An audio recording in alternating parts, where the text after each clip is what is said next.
ओम नमो भगवते वासुदेवाय। नमस्कार मित्रों, मैं विपिन पुरोहित फिर आपके समक्ष उपस्थित हुआ हूँ। आप सब लोगों का अभिवादन करता हूँ। सकारात्मक सोच, वैदिक संस्कृति के अंदर पौराणिक बातें, ईश्वर दर्शन, ये सब कॉमन चीज़ हम लोग थोड़ी थोड़ी मात्रा में समझने की कोशिश करते हैं। मेरे साथ आप भी करिए। कोई बड़ा पंडित तो नहीं हूँ मैं, कोई विद्वान भी नहीं हूँ, लेकिन एक सामान्य आदमी क्या सोचता है, सामान्य आदमी के अंदर क्या सोच होनी चाहिए। रोज रोज किसी के महात्मा के पास तो हम लोग नहीं जा सकते हैं, आश्रम में हम लोग नहीं जा सकते हैं। जाता है तो बड़ी अच्छी बात है, लेकिन ज़्यादातर लोग जो सांसारिक प्रक्रिया के अंदर जुड़े हुए लोग हैं,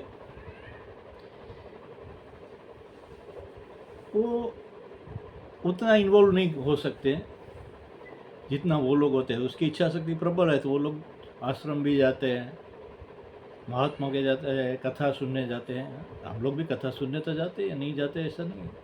प्रवचन है तो वो भी सुनते हैं। सब अच्छी बातें हैं, लेकिन उसमें से क्या ग्रहण करना है और किस बात को किस ढंग से लेना है, अपना लॉजिक उसमें क्या है।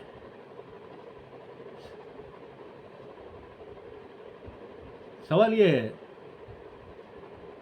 ज़्यादातर आप देखेंगे तो चमत्कार के पीछे लोग ज़्यादा भागते हैं।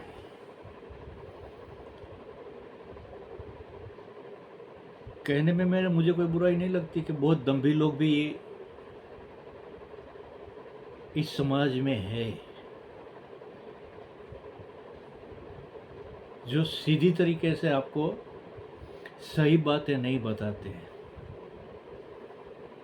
अपनी मोनोपोली डालने के लिए कुछ न कुछ जादू, कुछ चमत्कार करके आपको प्रभावित करने की कोशिश कर रहे हैं, और प्रभावित भी हो जाता है। थोड़ी लालच दिया, थोड़ा ये चमत्कार दिखा दिया, तो हम लोग तुरंत प्रभावित हो जाते हैं, उसके चरणों में जाके गिरते हैं। लेकिन जो सद्गुरु रहते हैं, जो महापुरुष है, वो चेष्टा से दूर रखते हैं हम लोग को। सही सही बातें जो वेद पुराण में जो भी कही गई है, उसका सही विश्लेषण करके हमको देते हैं। वही सद्गुरु है। भ्रमित करने वाले लोग, जा तू ये नहीं करेगा तो तेरा ये हो जाएगा, तुमको ये करना है, अगर उसमें तुमको कोई क्षति हो गई तो तुम्हारा ये हो जाएगा। डर डर डर डर, और डर के मारे आदमी भक्ति करता है। वो जो बोलता है वैसा करते जा रहा है। आशा है ना, मेरा अच्छा हो जाएगा, मेरा कल्याण हो जाएगा, मेरा दुख तकलीफ दूर हो जाएगी, इसलिए उसके पीछे भागता है इंसान। सब कुछ इधर ही भरा है, इधर। अगर ये सही है तो अपनी दृष्टि भी सही हो जाएगी, अपनी बात भी सही हो जाएगी, और ऐसे कर्म करेंगे जैसे हमारा देह का भी कल्याण होगा और समाज का भी कल्याण हो सकता है। तो इन चक्करों में पड़ने से पहले थोड़ी थोड़ी बातें दूसरी भी जो है, जो सकारात्मक बातें हैं, अगर वो पकड़ के थोड़ा बहुत चलेंगे तो बहुत आसान है। कहते हैं ना लोग, मन से सुखी और मन से दुखी क्यों बोलते हैं। मन की बात कर रहे थे ना पिछले एपिसोड में, क्योंकि मन इतना नेगेटिव हो जाता है। मन पावरफुल नहीं है। क्यों? क्योंकि उसके अंदर वो संस्कार या ऐसी बातें नहीं सुनी है। ज़्यादातर नेगेटिव बातें सुनते आता है तो मन एकदम कमज़ोर हो जाता है। भगवत गीता में जो भगवान सबसे बड़ी बात बोलते हैं क्या है? सर्वस्य चाहम हृदय सन्निविष्टो, मैं हर एक के हृदय में बैठा हूँ। कितना बड़ा आश्वासन है, मैं तेरे हृदय में बैठा हूँ, लेकिन मुझे कोई एहसास नहीं। खुद भगवान ने गीता गाई है ना, भगवान के शब्द है ना कि मैं तेरे हृदय में बैठा हूँ, मैं ही तेरा शरीर चलाता हूँ। अगर मैं ही चला गया तो राम बोलो भाई राम, 4 घंटा भी घर में नहीं रखेंगे कोई इस बॉडी को। तो वो भगवान को समझना पहला जरूरी है। मंदिर में तो भगवान है, मूर्ति में भी भगवान है, वो उसके तार्किक दलील है, उसके जो लॉजिक है वो भी बात करेंगे। लेकिन जो भगवान, पहले तो हम लोग को क्या समझना है, भगवान मेरे अंदर है, मेरे साथ है, ये सबसे बड़ी बात है। लेकिन विश्वास, श्रद्धा कितनी है? 99%। परिणाम शून्य। श्रद्धा 99% नहीं चलती, 105% होनी चाहिए, तभी उसके कुछ परिणाम आते हैं। देखिए हम लोग कितने डर डर के जीते हैं, पता नहीं क्या बात है क्या क्यों नहीं।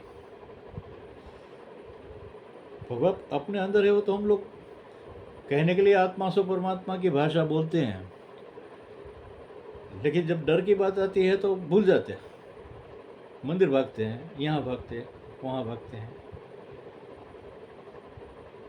नए नए रास्ते खोजने के लिए किसी के पास जाओ, उसी के पास जाओ, यही है ना।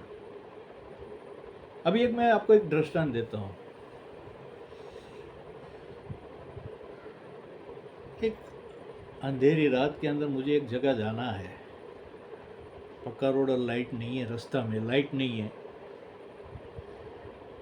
और मुझे पैदल 3-4 किलोमीटर जाना है, रात का समय है, मिडनाइट है, और जंगल जैसा ही रास्ता ही है, तो थोड़ा संकोच रहेगा, डर भी लगेगा कि मेरे साथ तो कोई है ही नहीं, मैं अकेला जाऊं, लेकिन काम इतना ज़रूरी है कि मुझे जाना ही पड़ेगा,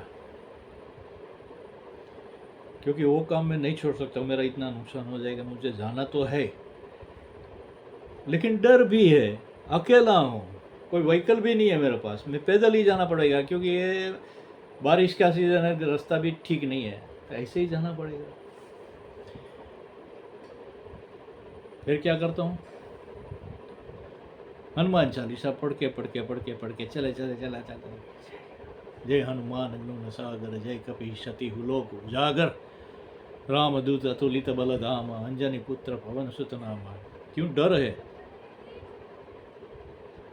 तो भगवान हनुमान जी के शरण के अंदर वो याद करते करते उसकी चालीसा बोल कर चलते जाता है।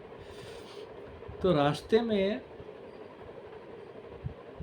एक वृद्ध जैसा, पक्का पूरा वृद्ध नहीं होगा, प्रौढ़ जैसा आदमी है, 45-40 साल का, 40-45 साल का, लेकिन वो दिव्यांग है, लकड़ी के सहारे चलता है। लेकिन मैं तो अकेला जा रहा था, वो बीच में मुझे वो मिल जाता है, बोलता है आप कहाँ जा रहे हो? तो मुझे बोलता है मुझे ये फलाना गांव जाना है। ओह हो, मुझे भी वो गांव जाना है, चलो एक से भला दो। सोचिए आपकी मन की स्थिति क्या होगी। आश, मेरे साथ कुछ कोई तो जुड़ गया है, कितना एक एक एक, एक आप कल्पना कीजिए, मैं अकेला जा रहा था, डर रहा था मैं, लेकिन वो दूसरा आ गया, हालांकि कोई हमको मार के चला जाएगा तो वो कुछ मदद नहीं कर पाएगा,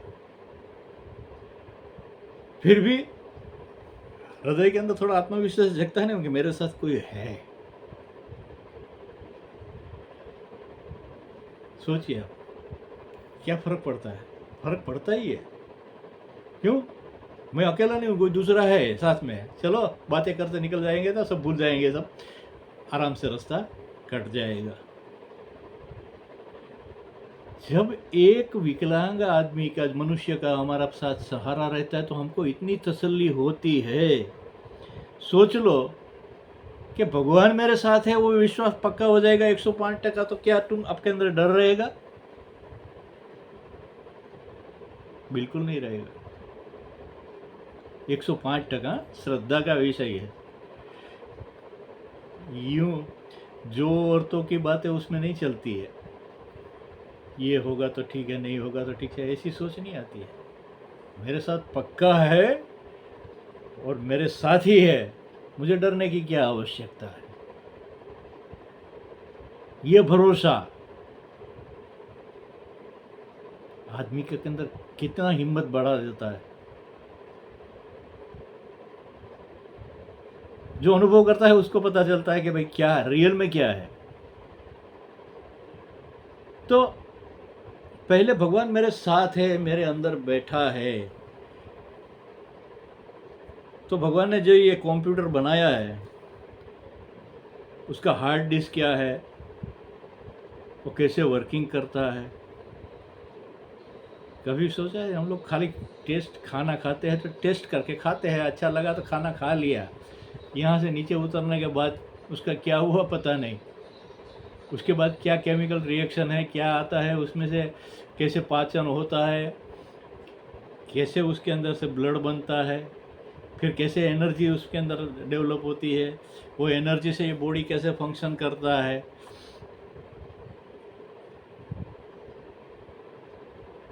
ये तो समझने की बात है, वही समझने के लिए तो बात करते हैं हम लोग। द्वैत अद्वैत की बात कर रहे हैं ना। जब जागते हैं सुबह 7 बजे 6 बजे उठते हैं तो रात के 8 बजे तक, 9-10 बजे तक हम द्वैत की भूमिका में हैं। सब है ना घर में, माता है, पिता है, पत्नी है, बच्चे हैं, उसके बच्चे हैं,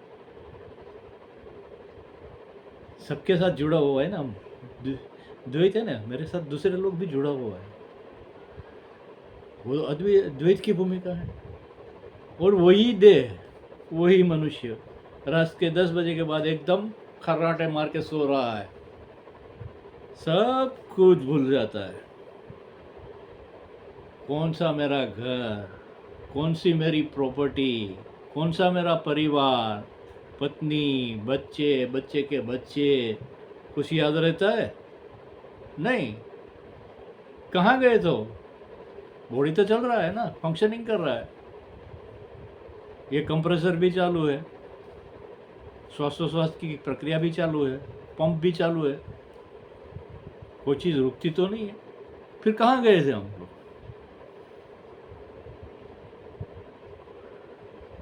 अद्वैत अवस्था में था, जहाँ कोई दूसरा नहीं है। एक छोटी बात समझने की है, अद्वैत की भूमिका ये नहीं है, लेकिन एक समझने की एक तरीका है, एक बात है। अद्वैत जब तक यहाँ तक नहीं घुसेगा तब तक अद्वैत समझ में नहीं आएगा, निरंजन निराकार भी समझ में नहीं आएगा। तो प्राधान्य किसको देते हैं? द्वैत को। भक्त और भगवान की भूमिका श्रेष्ठ भूमिका है, बहुत बढ़िया भूमिका है। उसके अंदर अगर ज़्यादा बातें करेंगे तो और मज़ा आएगी, बराबर है ना? क्या मेरी बात आपको पसंद आ रही है? अगर आ रही है तो शेयर, लाइक अवश्य कीजिए, सब्सक्राइब कीजिए, घंटी बजाइए उसकी, ताकि हम लोग बिना खोजे आपके साथ आमने सामने जुड़ जाएंगे, हैं? तो आप सभी का बहुत बहुत धन्यवाद, दिल से शुक्रिया अदा करता हूँ। और मिलते हैं। ये वीडियो लंबा नहीं करता हूँ, इसका कारण क्या है, बोर हो जाता है। मैं 10-10 मिनट, 15 मिनट, 12 मिनट जैसी बातें करते रहेंगे ताकि आप लोग बोर ना हो, छोटी छोटी बातें करते रहेंगे, मिलते रहेंगे। चलिए, नमस्कार।